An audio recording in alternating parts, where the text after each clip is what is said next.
Bonjour à tous, ici Astalis, et on se retrouve dans cette 7e vidéo consacrée à la résolution des pyramides à 4 axes. Cette vidéo est également la 3e de ma mini-série intitulée Jinx Pyraminx et réduction. Dans cette vidéo, je vais passer une nouvelle fois à un ordre supérieur du Pyraminx, puisqu'ici je vous propose de résoudre ce professeur Pyraminx avec la même méthode de résolution qu'on a vue dans les vidéos précédentes. Cette vidéo sera en quelque sorte une généralisation de cette méthode. Comme pour le Master Pyraminx dans la vidéo précédente, je vais détailler les différents groupes de pièces qu'on trouve sur le professeur Pyraminx. Pour les distinguer plus facilement, je vais commencer par mélanger le casse-tête à la manière d'un Jinx Pyraminx, c'est-à-dire en ne faisant tourner que les rangées externes dans un premier temps. Dans cette nouvelle configuration, on distingue immédiatement les arêtes, ces arêtes complètes qui sont formées de plusieurs arêtes individuelles, ces pièces à deux couleurs. On a ici 3 arêtes complètes sur cette face et on voit que sur le professeur Pyraminx, chaque arête complète est formée non plus de 3 arêtes individuelles comme dans le cas du Master Pyraminx, mais de 5 arêtes individuelles. Dans ce cas, on a une arête individuelle centrale et on a 4 arêtes individuelles latérales, 2 qui sont immédiatement en contact avec cette arête centrale et 2 qui sont aux extrémités de chaque arête complète. La principale différence entre le Master Pyraminx et le Professeur Pyraminx, hormis le nombre d'arêtes individuelles dans chaque arête complète du casse-tête, tient à ses centres. Ici, on voit qu'on n'a plus des centres uniques, mais des centres scindés en plusieurs pièces, en plusieurs centres individuels. Et cet ensemble de centres individuels qu'on trouve sur chaque face, j'appellerais ça des centres complets, de la même manière que je le fais sur des cubes standards à partir du 4×4. Pour les autres pièces, c'est exactement la même chose que pour toute la famille des Pyraminx. On retrouve des coins, qui sont ces pièces à 3 couleurs, surmontés pour chacun d'une pointe. Pour résoudre le professeur Pyraminx, je vais donc appliquer une nouvelle fois la méthode de résolution que j'ai commencé à exposer dans les 2 vidéos précédentes. Mais cette fois-ci, avant de reconstituer chacune des arêtes complètes du casse-tête, je devrais reconstituer les centres complets, ces ensembles de 4 centres individuels sur chaque face du professeur Pyraminx. Au cours de la résolution, on va voir qu'on modifiera légèrement la méthode de reconstruction des arêtes complètes sur le professeur Pyraminx par rapport à ce qu'on a déjà vu sur le Master Pyraminx.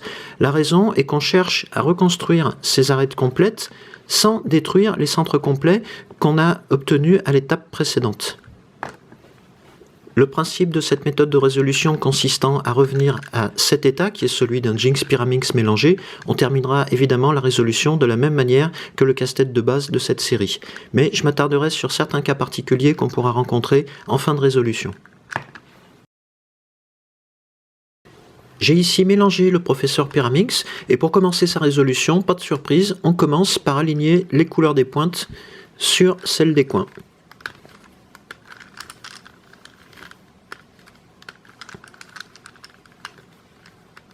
Comme ceci. Ensuite, on passe à la reconstruction des centres. Donc si je commence par celui-ci, je prends comme repère la couleur de la pièce centrale, le bleu. Je vois que parmi les 3 autres pièces qui composent ce centre complet, j'ai déjà une autre pièce qui comporte la couleur bleue, donc je vais la laisser là, et je vais devoir remplacer ces 2 centres individuels par 2 centres bleus. Si je regarde la face d'à côté, je constate qu'il y en a un ici, et en tournant cette partie du casse-tête, je vois que je peux amener ce nouveau centre bleu. Et l'autre centre bleu que je cherche se trouve sur l'autre face. Alors, pour pouvoir l'amener directement ici, je vais d'abord tourner cette rangée comme ça, et ensuite, je peux ramener cette pièce individuelle bleue sur la face avant, ce qui me permet de reconstituer le premier des centres complets du casse-tête. Je passe ensuite à une autre face, par exemple celle-ci. Je vois que la pièce centrale est verte et qu'on a également un centre unitaire vert ici. Il me reste à compléter ces 2 pièces. Alors, j'ai ici une pièce verte, mais je vois que si je tourne la partie supérieure du casse-tête comme ceci, je vais détruire une partie du centre complet bleu de la face d'à côté. Alors pour éviter ça, je peux par exemple tourner cette rangée comme ceci, et je peux amener cette pièce à cet emplacement, ce qui permet de conserver ce centre complet bleu résolu. Il me reste la dernière pièce, le dernier centre unitaire vert à aller chercher. Je vois qu'il est sur cette face. Alors, je peux par exemple orienter comme ceci cette face, et je peux orienter celle-ci de cette manière, ce qui me permet d'amener le dernier centre unitaire vert et de terminer la construction de ce centre complet. J'ai maintenant deux centres complets résolus, je vais passer aux deux derniers, et je vois par exemple, dans le cas de cette face, qu'il s'agit du centre complet jaune, si je me fie à la couleur de sa pièce centrale. Je vais donc devoir amener le dernier centre unitaire jaune à cet emplacement. Alors par exemple, si je tourne ma face comme ceci, je serais tenté d'amener la dernière pièce comme ceci, mais là aussi je vais détruire une partie de ce que j'ai fait sur les autres faces. En fait, lorsqu'on est sur les deux derniers centres complets du casse-tête, tout se passe par des échanges de pièces entre ces deux faces. Et si par exemple, j'oriente ma face inférieure comme ceci, je vais considérer le dernier centre unitaire jaune que je dois amener sur cette face, et au lieu de l'amener sur un emplacement libre, je vais l'amener sur un emplacement déjà occupé par un centre jaune, comme ceci. Alors là aussi j'ai détruit ce qui se passe sur les autres faces, mais je vais effectuer un retour en arrière de cette partie du casse-tête. Avant cela, je vais tourner ma face avant comme ceci, ce qui va mettre cet emplacement libre vers la droite, et je peux maintenant ramener cette partie du casse-tête. De cette manière, je vois que j'ai reconstitué un centre complet jaune sur cette face, et en parallèle j'ai obtenu un centre complet rouge sur l'autre face. J'ai donc terminé la reconstruction de mes 4 centres complets. Je vais pouvoir maintenant passer à la reconstruction des arêtes complètes. Sur ce type de casse-tête, l'essentiel de cette reconstruction, dans un premier temps, va passer par des mouvements de ce type ou de ce type, qui permettent de déplacer en particulier l'arête individuelle centrale dans chaque arête complète.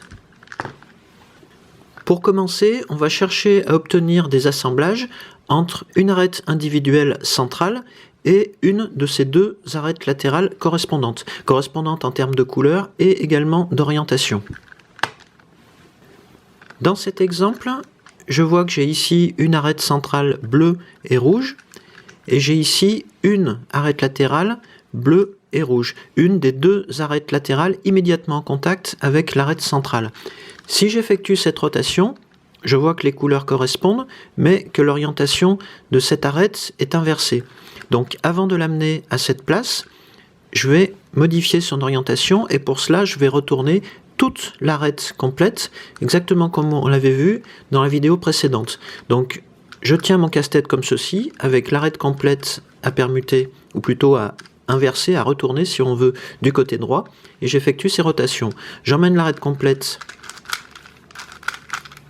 à l'arrière, comme ça, je la ramène vers l'avant, et je la remonte. De cette manière, on voit bien qu'on a retourné en particulier l'arête centrale. Maintenant, je vais considérer la rotation à effectuer pour amener cette arête centrale à côté de cette arête latérale.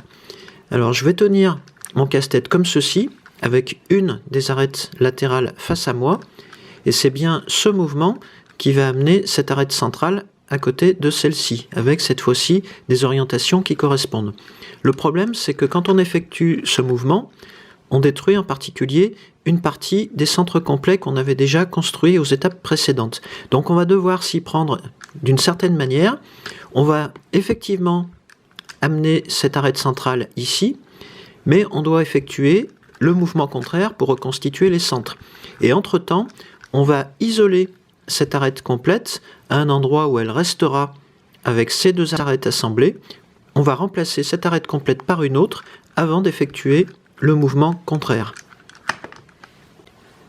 Dans cet exemple, je vois que j'amène l'arête centrale à partir du côté gauche du casse-tête. Donc j'effectue ce mouvement et je vais maintenant regarder le casse-tête de cette manière. De l'autre côté, du côté droit, si je considère que j'ai amené cette arête centrale depuis la gauche, comme ceci. Et ce que je vais faire, c'est que je vais remplacer cette arête complète par celle-ci. Et pour ça, je vais effectuer 2 mouvements vers le bas et 2 mouvements vers le haut. Je suis venu de la gauche, je bascule cette arête vers la droite en bas, cette autre arête vers le bas, j'effectue les 2 mouvements contraires, je remonte ici, je remonte de ce côté, et je n'ai pas tout à fait terminé parce que je n'ai pas encore reconstitué mes centres, il me suffit pour ça de remonter cette partie du casse-tête. J'ai bien un centre bleu reconstitué, mes autres centres également, et j'ai obtenu ici l'assemblage que je cherchais entre cette arête centrale et cette arête latérale. Je vais maintenant poursuivre la construction de cette arête complète, bleue et rouge, en essayant d'amener ce premier assemblage à côté de l'autre arête latérale qui présentera les mêmes couleurs et la même orientation.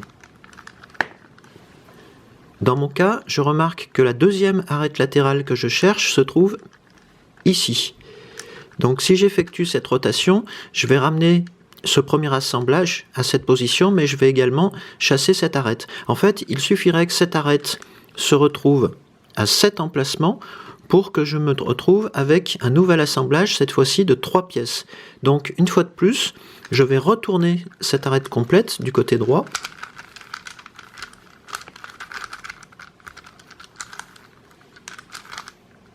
Comme ceci, et je me retrouve dans une nouvelle configuration. Mon premier assemblage se trouve de ce côté. Je peux l'amener sur la partie basse du casse-tête sans changer les centres. Alors je vois que je vais devoir retourner cet assemblage à son tour.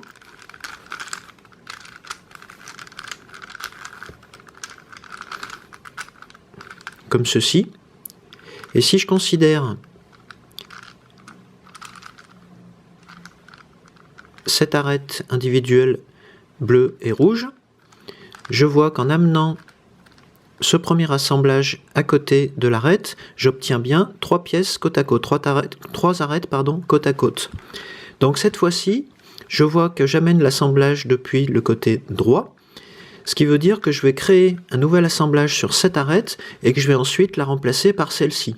On cherche toujours à remplacer une arête qu'on est en train de construire par une arête encore non résolue. En pratique, ce cas est le symétrique du précédent. Donc je commence du côté droit, comme ceci. J'obtiens bien mon assemblage sur ces 3 arêtes individuelles. Je l'ai amené depuis la droite. Je vais basculer vers le bas, cette fois-ci vers la gauche. Celle-ci vers le bas.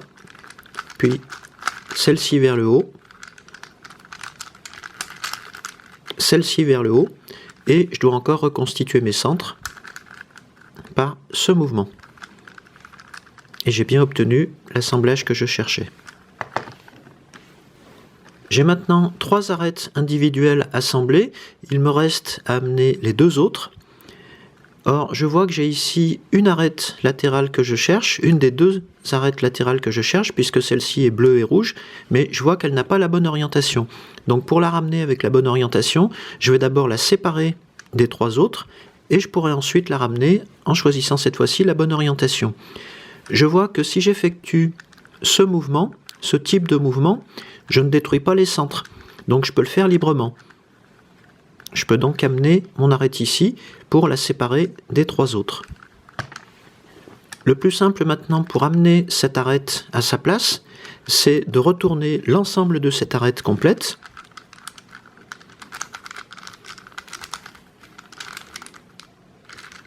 Comme ceci. Et maintenant, je peux ramener cette arête individuelle rouge et bleu. Et je vois qu'elle a cette fois la bonne orientation. Il me reste à aller chercher la dernière arête rouge et bleu, la 5e. Alors elle se trouve ici. Donc pour l'amener à sa place, je vais chercher à amener cette arête près de cette pointe du casse-tête. Donc je peux tourner par exemple cette face et cette face. et encore celle-ci. L'arête que je cherche est ici, et sachant qu'il ne reste plus qu'un seul emplacement, elle aura automatiquement la bonne orientation, comme ceci. On a donc reconstitué la première arête complète du casse-tête. On peut donc passer à la construction d'une nouvelle arête complète, et je remarque ici que j'ai deux arêtes latérales bleues et jaunes qui ont la même orientation. Il ne manque plus finalement, pour obtenir un assemblage de 3 arêtes individuelles, qu'à amener l'arête centrale. J'ai un autre type de mouvement que je connais déjà qui me permet d'amener cette arête. C'est le mouvement qui consiste à conjuguer 2 rotations vers le bas, à gauche comme à droite, et ensuite 2 rotations vers le haut. L'arête que je cherche est ici, puisqu'elle est bleue et jaune et qu'elle est en position centrale, mais je vois que si je l'amène au centre comme ceci, elle n'a pas la même orientation que les deux autres. Je vais donc devoir retourner soit cette arête complète, soit celle-ci. Pour le principe, je vais retourner celle-ci,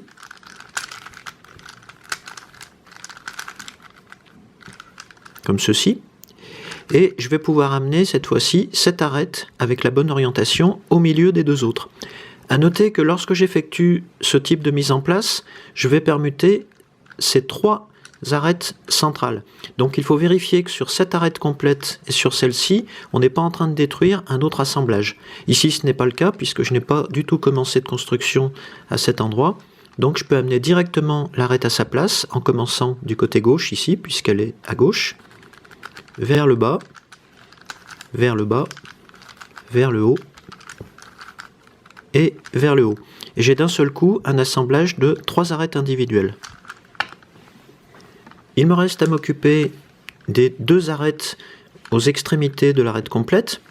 Je vois que j'ai ici une arête bleue et jaune, et je vois qu'en plus elle a la bonne orientation. Le problème c'est que si j'effectue ce mouvement, je vais entraîner dans le mouvement cette arête qui fait partie de cette arête complète déjà résolue. Alors pour éviter ce problème, je peux par exemple tourner cette partie du casse-tête vers la gauche. Je me retrouve ici avec une arête complète non résolue et plus rien n'empêche cette rotation et la mise en place de cette arête individuelle. La dernière arête individuelle que je cherche, qui doit arriver sur cet emplacement, se trouve ici. Donc une nouvelle fois, si je tourne les rangées externes, je ne change ni les centres ni les arêtes complètes déjà résolues. Je peux donc amener cette arête individuelle ici, et je vois qu'en tournant ici, je ne détruis pas d'assemblage sur ces 2 autres arêtes complètes, donc je peux terminer la reconstruction de cette arête complète bleue et jaune. Je vais suivre maintenant exactement les mêmes principes pour reconstituer une 3e arête complète sur le casse-tête, quelle que soit cette arête et quelles que soient donc ses couleurs. Par exemple, je vois que j'ai ici un assemblage entre ces 2 arêtes individuelles rouges et vertes. Je veux obtenir un assemblage avec l'autre arête latérale de ce côté. Et je vois qu'en effectuant cette rotation, j'obtiendrai l'assemblage que je cherche.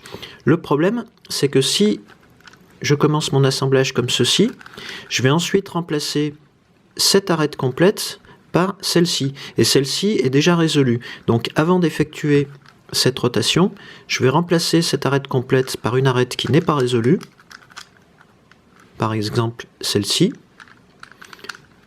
et je peux commencer.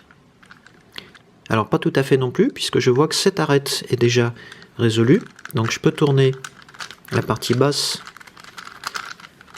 de mon casse-tête comme ceci. Donc cette arête n'est pas résolue, cette arête n'est pas résolue, cette fois-ci je peux y aller. Donc je commence du côté droit, je vais regarder le casse-tête plutôt vers la gauche, vers le bas, vers le bas, vers le haut, vers le haut, et il me reste à reconstituer mes centres, comme ceci. J'ai bien obtenu l'assemblage que je cherchais. Pour terminer cette arête complète, rouge et verte, je vois que les 2 dernières arêtes sont déjà en place, mais en fait elles sont permutées entre elles puisque je vois que leur orientation est inversée. Je vais donc pouvoir les sortir toutes les deux de l'assemblage pour les ramener exactement en suivant les principes que j'ai décrits tout à l'heure. J'ai ici terminé la reconstruction de cette arête complète, qui est donc la troisième arête complète reconstruite sur le casse-tête. Pour la suite de la résolution, je vais tourner les faces externes du casse-tête de manière à amener chacune de ces trois arêtes complètes résolues autour de la même pointe du casse-tête. Par exemple, je vois que j'ai ici cette arête complète résolue, celle-ci, et je vois que celle-ci n'est pas résolue. Je vais donc devoir amener la troisième que j'ai résolue à cet emplacement. Il s'agit de celle-ci, donc je n'ai qu'à tourner cette partie du casse-tête et j'obtiens bien la disposition que je cherchais. À partir de maintenant, on va tenir le casse-tête de manière à toujours garder vers le bas les trois arêtes complètes déjà résolues, donc celle-ci, celle-ci et celle-là. Et on va considérer cette face, et en particulier les trois arêtes complètes qui s'y trouvent, puisqu'on va effectuer des permutations de pièces entre ces trois arêtes complètes pour l'instant non résolues.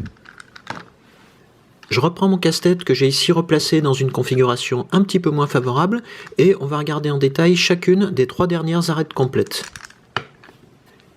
Dans cette première arête complète, on voit qu'on a un assemblage entre cette arête individuelle centrale et cette arête latérale.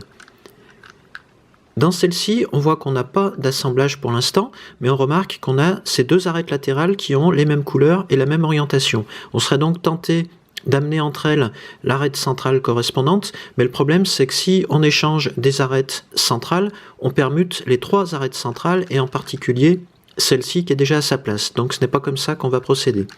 Enfin, dans la dernière arête complète, on voit qu'on n'a pas non plus d'assemblage préétabli.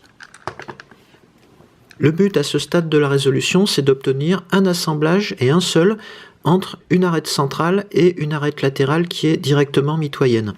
C'est le stade qu'on a ici dans cette arête complète et on va obtenir la même chose dans celle-ci et dans celle-là. Alors, compte tenu de la configuration actuelle, je remarque qu'en tournant cette partie du casse-tête, on a bien les bonnes couleurs entre cette arête centrale et cette arête latérale, mais on voit que l'orientation de celle-ci n'est pas la bonne. Donc je vais commencer par retourner l'intégralité de cette arête complète, comme on a pu le faire à d'autres moments de la résolution. Et on se retrouve dans cette nouvelle configuration. À partir de là, on voit qu'on peut donc tourner cette partie du casse-tête pour faire correspondre ces deux pièces avec la bonne orientation.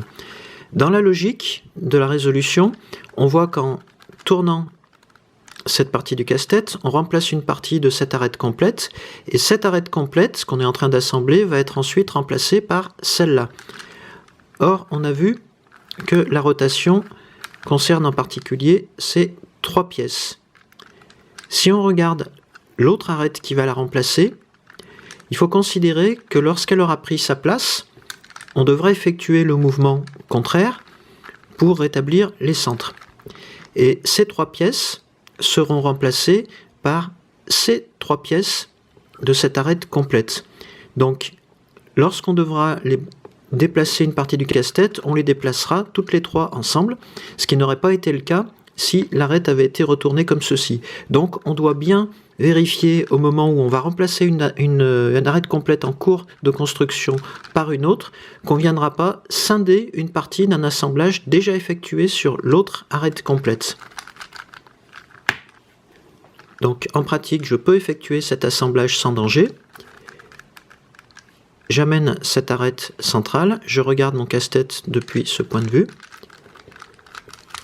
vers le bas, vers le bas,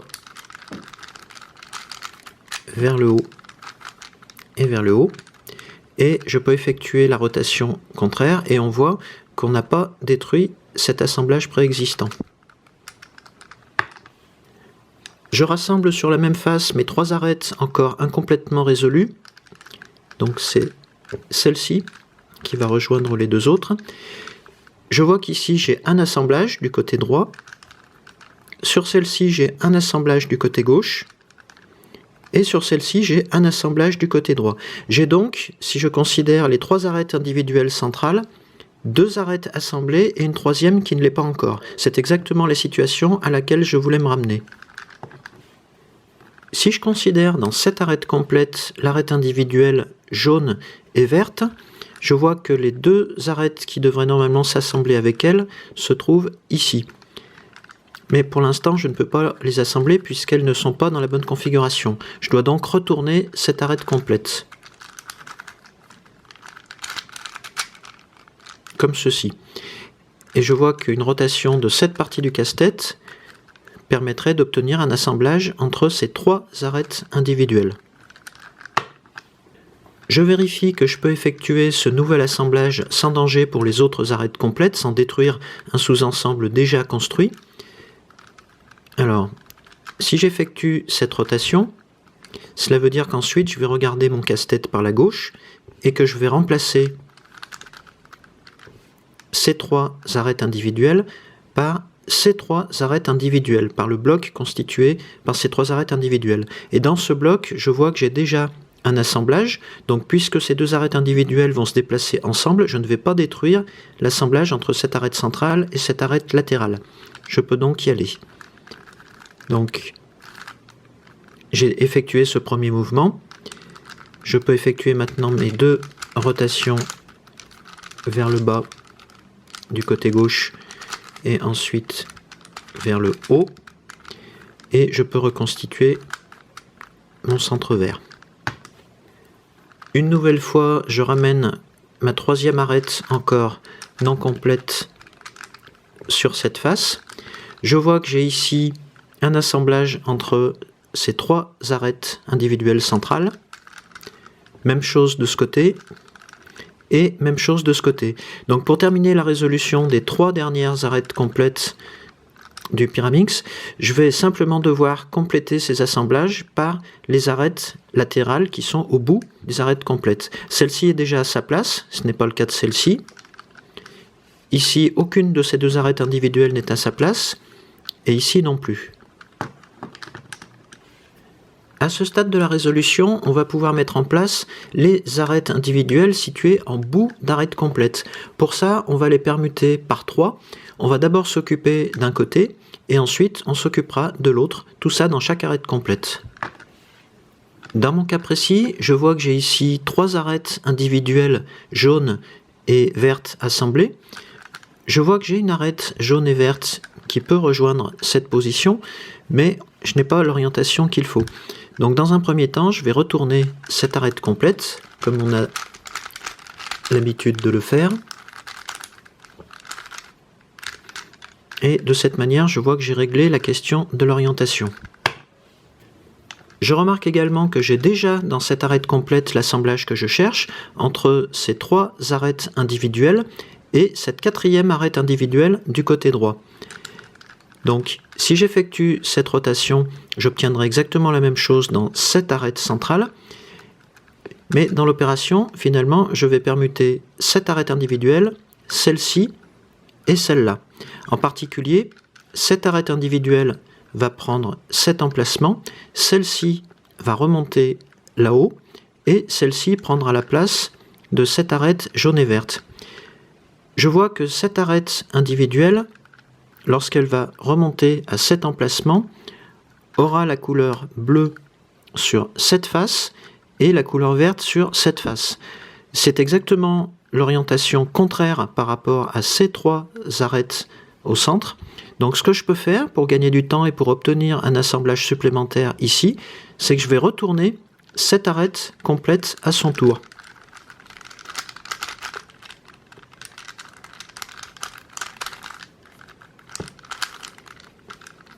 Comme ceci. Donc si j'ai bien pris toutes mes précautions, je peux effectuer cette permutation entre ces 3 pièces individuelles. Donc vers le bas, vers le bas, vers le haut et vers le haut. On vérifie, on a bien ici ces 3 arêtes centrales complétées maintenant de 7 arêtes latérales. Sur ce côté, rien n'a changé, j'ai toujours ces 4 arêtes assemblées. Et sur la dernière arête complète encore non résolue, j'ai bien cette fois-ci un assemblage entre ces 4 pièces individuelles. Il ne me reste plus qu'à recommencer la manœuvre avec les dernières arêtes individuelles à placer. Alors ici, je vois qu'en effectuant cette rotation, j'ai déjà l'orientation qui convient pour la 5e arête individuelle de cette arête complète. Je vais donc effectuer des rotations qui vont permuter cette arête, celle-ci et celle-là. Alors déjà, on voit que cette arête complète jaune et rouge va remonter à cet emplacement. Or, on ne veut pas qu'elle prenne la place de celle-ci, on veut qu'elle prenne cette place-là. Donc je vais commencer par retourner cette arête complète, comme ceci. On vérifie une dernière fois que tout est prêt. Donc celle-ci a la bonne orientation quand on effectue cette rotation. Cette arête jaune et rouge aura en particulier la facette jaune qui va se retrouver sur cette face. Donc c'est bien l'orientation commune avec les 4 autres. Donc a priori, pas de problème. Je peux faire cette rotation vers le bas côté droit, je remonte côté gauche et je remonte côté droit. Je me retrouve bien ici avec cette nouvelle arête complète assemblée, de même que celle-ci et celle-ci. On a donc bien atteint notre objectif puisqu'on a retrouvé la configuration équivalente à celle d'un Jinx Pyraminx mélangé. Je vais donc poursuivre la résolution comme on a l'habitude de le faire avec le Jinx Pyraminx. Je ne vais pas détailler cette partie puisqu'on l'a déjà fait dans les précédentes vidéos et je vous donne rendez-vous à la fin de la réduction pour étudier quelques cas particuliers. Je suis ici pratiquement à la fin de la résolution du professeur Pyraminx, mais on remarque deux choses. D'abord, on voit que les centres ne sont pas à leur place. Alors, on a vu dans les vidéos précédentes qu'on pouvait avoir un cas où les 4 centres étaient permutés. Là, ce n'est pas mon cas puisque j'ai un centre en place et 3 centres permutés. Mais avant de s'occuper des centres, on va s'occuper des arêtes, puisque je vois ici qu'on a 3 arêtes individuelles à permuter. Pour les remettre à leur place, on a déjà vu comment s'y prendre. On va simplement le faire à la hauteur de cet étage du casse-tête. Donc je pars de cette face par exemple, et je vais utiliser l'algorithme où on monte et on descend par alternance du côté droit, et où on fait tourner cette partie du casse-tête dans le sens des aiguilles d'une montre, ou vers la gauche si on considère cette face. Donc je commence, je monte à gauche, je descends à gauche, je remonte à gauche, et je redescends. On a permuté les 3 arêtes, mais elles ne sont pas encore à leur place, donc je recommence. En haut, à gauche, en bas, à gauche, en haut, à gauche, et en bas. On voit qu'on a bien réglé le problème autour de cette pointe du casse-tête. Maintenant, on va s'occuper des centres, et comme je l'ai dit, on peut arriver à fin de résolution de ce casse-tête au cas où on a 4 centres permutés. Et dans ce cas, la résolution se termine exactement de la même manière que le Master Pyraminx ou même le Jinx Pyraminx tel que je vous l'ai montré dans les 2 dernières vidéos. Lorsqu'on a un centre déjà résolu et 3 centres permutés, on va s'y prendre un petit peu différemment sur ce casse-tête. On va considérer la face avec le centre déjà en place. On ne va pas les laisser en position basse, on va lui faire prendre n'importe laquelle des 3 autres positions et on va l'orienter de cette manière à l'arrière droit sur le casse-tête et on va le faire tourner le reste du casse-tête vers la droite, comme ceci. À partir de là, on va utiliser pratiquement le même algorithme qu'on a vu juste avant, mais en considérant cette partie droite et cette partie supérieure. Donc, on va effectuer ces rotations. En haut, à gauche, en bas, à gauche, en haut, à gauche, et en bas. Je vais ramener en face de moi les pièces en l'occurrence les arêtes correspondant à la couleur du bas du casse-tête. Si je réaligne les couleurs des 3 coins, je vois que je me retrouve dans la situation où j'étais, donc je vais la régler de la même manière. En haut, à gauche, en bas, à gauche, en haut, à gauche, en bas. Une nouvelle fois, en haut, à gauche, en bas, à gauche, en haut, à gauche et en bas. J'ai toujours actuellement 3 centres permutés et un 4e en place, donc je le remets en position arrière droite ici. Je tourne cette partie du casse-tête vers la droite. J'ai ici correspondance de couleurs entre ce centre et la partie basse du casse-tête, et je reprends l'algorithme qu'on a vu. En haut, à gauche, en bas,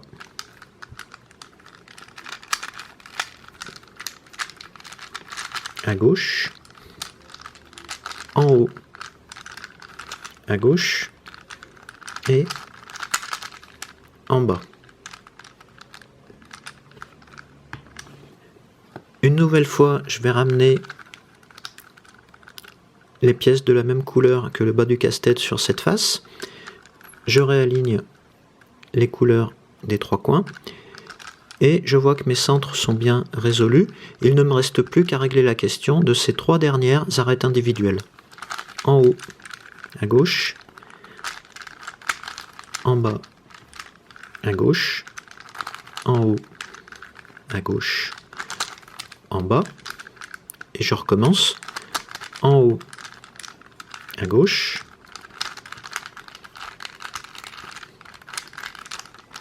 en bas, à gauche, en haut, à gauche et en bas. Et à l'issue de ces dernières rotations, je vois que j'ai bien terminé la résolution du professeur Pyraminx. Maintenant que vous savez résoudre le professeur Pyraminx par réduction, je vous propose dans la prochaine vidéo, et en guise de conclusion de cette mini-série, de passer encore à un ordre supérieur pour s'attaquer cette fois-ci au Royal Pyraminx. À bientôt!